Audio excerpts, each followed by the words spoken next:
So as Jean mentioned, my background is in primarily wind engineering and looking at a range of different types of weather hazards and their impact on the built environment. So my talk today will be flavoured by that. Scott's talk was much broader across all natural hazards. I am not an expert in all natural hazards, so I'll sort of stick with what I know. And I've titled the talk today, Mitigating the Impact of Future Climate and Weather Extremes on the Built Environment. And really, I guess what I will focus more on the weather extremes, so things like severe tropical cyclones, severe windstorms, than climate itself. And I've put future in parentheses because really we're looking towards the future, but as we all know, damage already occurs today. It's quite common. Every year we see buildings, structures, infrastructure being damaged during severe weather events, be they strong wind events, flooding, etc. And here's just quite a recent example from last year down in South Australia when, as most people I'm sure are aware, there was a statewide blackout due to a series of transmission lines coming down. And there is quite a lot of discussion on the exact cause of this event, but a primary factor that led to this statewide blackout was a series of 5 transmission towers that went down. And they went down due to a very localised high intensity wind event. And this sort of brings a couple of things into question. Although we want to make some quite broad sweeping statements about how things change on a large scale, often what impacts infrastructure and buildings are very localised events, and how we try to understand large-scale features and localised events have some differences, and they're things that really need to be pointed out. Another thing that made this particular event quite impactful was the increasing interconnectedness between almost everything today. So these, as I said, were only 5 towers that failed, but this was one of the key power transmission routes in South Australia, and the connectedness of this to wind farms and a series of other things meant that it tripped a whole state system, and the impacts were much larger than the individual structures themselves. What it actually costs to replace these transmission towers pales in significance when you look at the actual overall impact that this had on the state. So this brings into question something that engineers have done for a very long time. When we design a structure, we think about that structure. How can I design this structure to withstand what may impact it? But increasingly, with the interconnected society and infrastructure all being connected to each other, we have to look at a much broader picture of how does my structure impact everything else? What would the failure of my single structure do to a range of other structures and a range of other users that rely on this structure? And it's these incidental costs of damage and failure that are increasingly becoming large compared to the direct impact on any one individual structure. Okay, so I was not quite as prepared as Scott, so I had the fortune of seeing his talk before mine. So I took a little bit from what he said, and really one point I want to make here is that why are extreme events an issue? And really I won't say there are engineering solutions to all problems, but realistically we can design for most extreme weather events. But the problem is it's exceedingly costly, and you often would end up with a structure or a piece of infrastructure that's way too expensive to build or horrible to live in.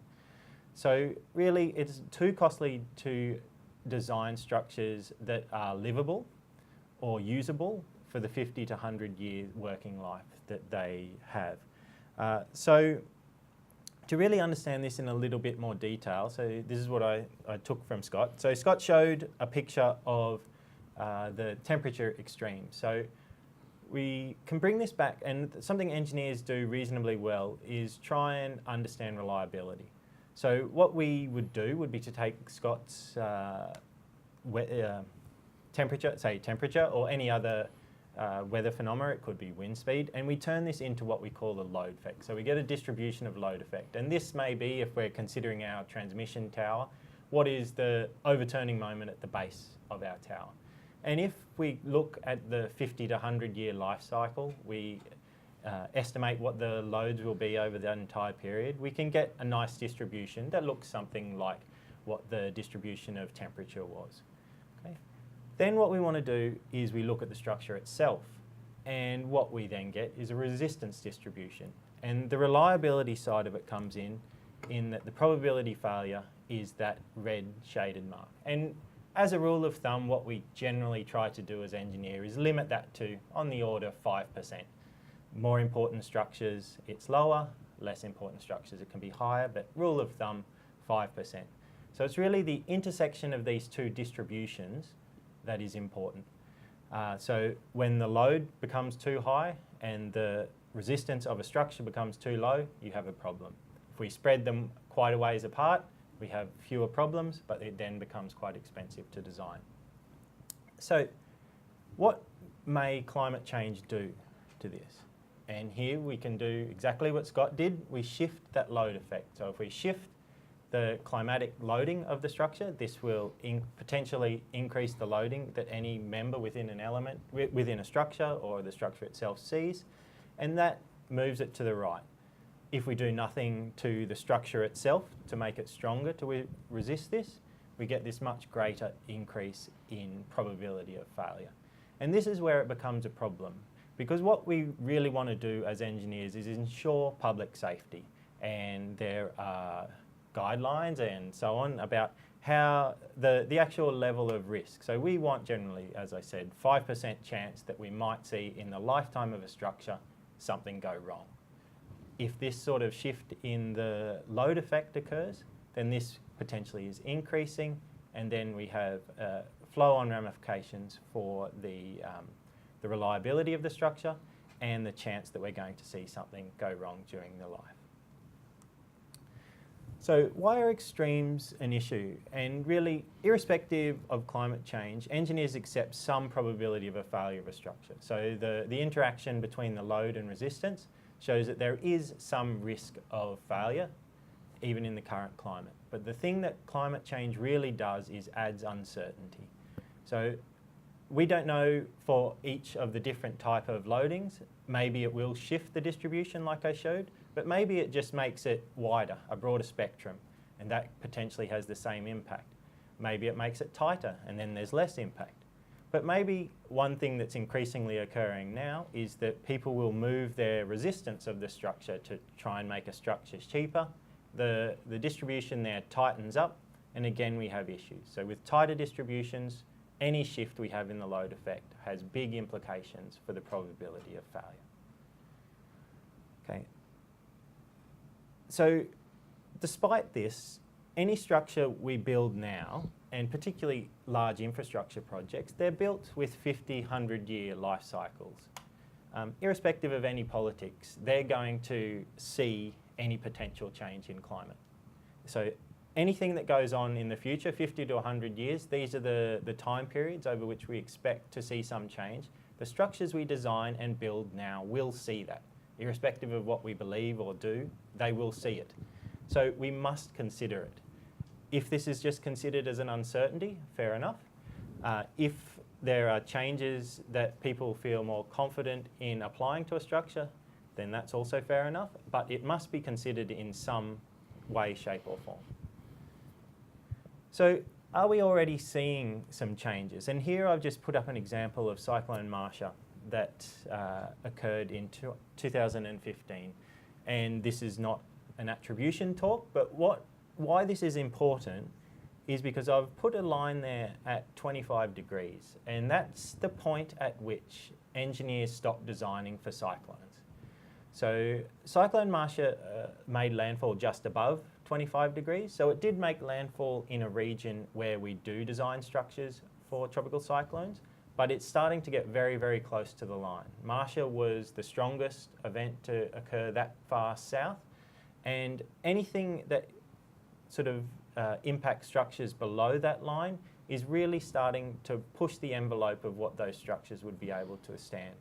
So even though it may be a small shift in the location of the landfall, had that event made landfall a couple of 100 kilometres south of that line, there potentially could have been much, much worse impacts from this event. So what can be done? So really, current engineering practice is already pretty good. New structures tend to deal with extreme events reasonably well, but they don't see everything. But there is also a big legacy issue. So most infrastructure, so the towers that we showed failed in South Australia, they weren't new structures, they were several decades old. So they were built 30, 40 years ago, and they are now they failed recently. This is similar to what's happening now. We're going to be constructing buildings and infrastructure. They may not fail tomorrow, they may not fail in 10 years, but it may occur further on. More can also be learnt by inspecting these failures. So we went out and we studied the types of failure that occurred, and we do some work looking at how those types of structures fail under extreme wind loads, and we can back calculate the types of wind loads that are occurring and then come up with mitigation measures potentially to make those structures better.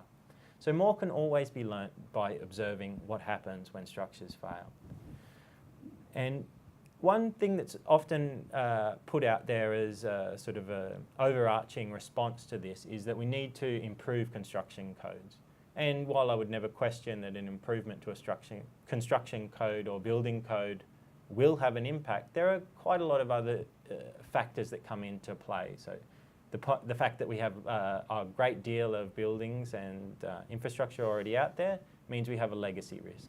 New construction codes don't deal with structures that are already there, but things like retrofitting these may help. The other thing is the interaction between building codes and land planning practice. This is not something that has had a great deal of work done on it, but there's great opportunity for them to work closer hand in hand. So within the engineering circles, there are moves towards more performance or risk-based assessment and design of buildings and structures. This is a good thing, and if we're thinking of trying to design for climate change, it's a particularly good thing because this inherently looks at incorporating uncertainty into the design process. And if we think of climate change as an uncertainty, we can quite readily incorporate this into these types of design practices. Another thing is that we need to be smart about how we reconstruct buildings. So when events happen, there's often a call for buildings or structures to be put back as quick as they can. This, in some instances, may be okay. If it is an exceedingly rare event that over the lifetime of your structure is not really expected to be seen again, maybe it's okay to build it back straight away. But if you're in an area that's repeatedly impacted, we need to be a little bit smarter about how we go about putting those structures back. And the final point is the role of risk modelling in all of this. So risk and uncertainty modelling is crucial to any of these points. And really the only way we can make sensible decisions about how to build structures or reconstruct buildings is to really understand the full gamut of risk, not just what is the impact of a very, very strong event, but what is the aggregated impact of a series of smaller, gradually increasing events over the entire range of events that a structure or a piece of infrastructure will see over its life.